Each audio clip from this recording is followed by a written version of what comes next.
Alright everyone, hello, and today we are going to learn how to install Drupal 6 onto our web server that has the cpanel web control panel. Okay, so let's begin. First, we're going to need to download Drupal 6.2 from Drupal.org. And once we are here, we can just go over to the latest release, Drupal 6.2, so let's click that. Okay, so here's everything that's new in Drupal 6.2, and let's just click the link to download it, because we already have decided that Drupal is the best CMS ever, and we want to use it for our business. Okay, so we're going to save this. Doesn't matter where you save it. I'm going to save it to, let's start a new folder, let's call it Drupal on the desktop, and let's just save it. Boom, we're done. Yep, that's right, it only takes a few seconds. Okay, so now we're going to navigate to our web host. So I'm going to go, and I'm just going to find blah blah blah blah blah. Okay, so now we need to enter our cpanel username and password. So, and to start, we're going to go over to MySQL databases down here in databases. So we're going to create a new database, and let's just keep one for our Drupal installation. So why not call it Drupal? Call it whatever you want, it doesn't really matter. We're going to create a database. So, added the database Drupal. Great. So now we can go back. There's still one more thing we need to do. We need to configure some users to be able to access that database. So let's add some users. We're going to add one called admin. And again, you can pick any password you want. And we're going to create the user. Great, the user admin was added with the password, and you shouldn't see that. So now we need to set that username to access this database. So under the add user to database right here, of course the admin account we just created is already selected, and the Drupal database we just created is selected as well. So all we do is we click this add button, and then it's going to take us to a page like this. And since this is the admin account, we're going to set all privileges. Okay, so now that that is all done, we're going to return to our cpanel homepage. And we're going to scroll down here to File Manager. And this will open up the very, very nifty file manager that you get in cpanel 11, which I think is just gorgeous. Oh. Okay, so we are in our home directory, blah blah blah blah blah. So now, we're going to upload Drupal. First, we're going to go down to our public HTML folder, which is right here on the left. Oh, we're already there. Great. Okay. So now, let's go ahead and upload Drupal. So let's click this little upload link here. We're just going to select Drupal 6.2. We're going to upload the whole archive. So that takes only a few seconds, and boom, complete. So we're going to click back to the directory we were just in. It's going to close that window, and we now see Drupal 6.2 right here.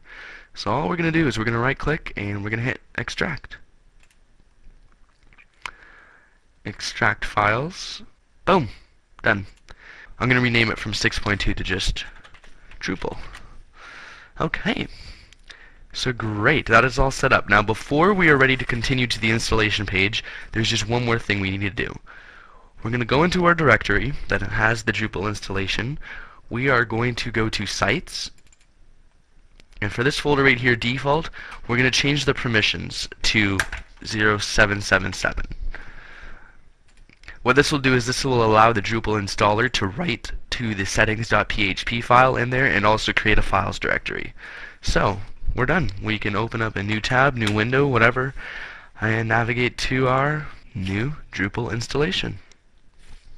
Great. So it's giving us the option to choose a language right now. So, okay. So it's asking us what type of database you want to use. We're going to use the MySQL database, and of course we called it Drupal. We're going to hit save and continue. So we see a nifty little loading bar here. So now we are to the configure site section, and we can name our website. So let's call it Mike Loist. We're going to put a website address, me@mikeloist.com. We are going to call the administrator account, let's call it admin, and let's set the password. Confirm our password, and they match, so great. So we're going to choose our time zone, and we are going to do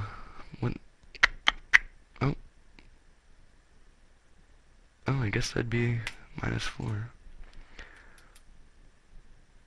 And clean URLs, what this is this is a feature that removes the little question mark and q equals, the variables, I guess, from the URL. So see how we look up here, we see install.php, and then we see the question mark, locale en profile default. A regular Drupal site would have something like this. Like here, let's go to. So you see in this one, this particular Drupal installation, we see q equals admin. Instead of that, all it would be was just be a /admin, giving people the impression that the website is an actual like directory website, not a PHP website. So this is a great feature to have, so we're going to enable it. If this is grayed out, that means your server doesn't support it, so you are SOL, sorry, out of luck. So we're going to go ahead and save and continue. My other web server doesn't support it, and I was really disappointed. Great, Drupal installation is complete, so we can now visit our new site.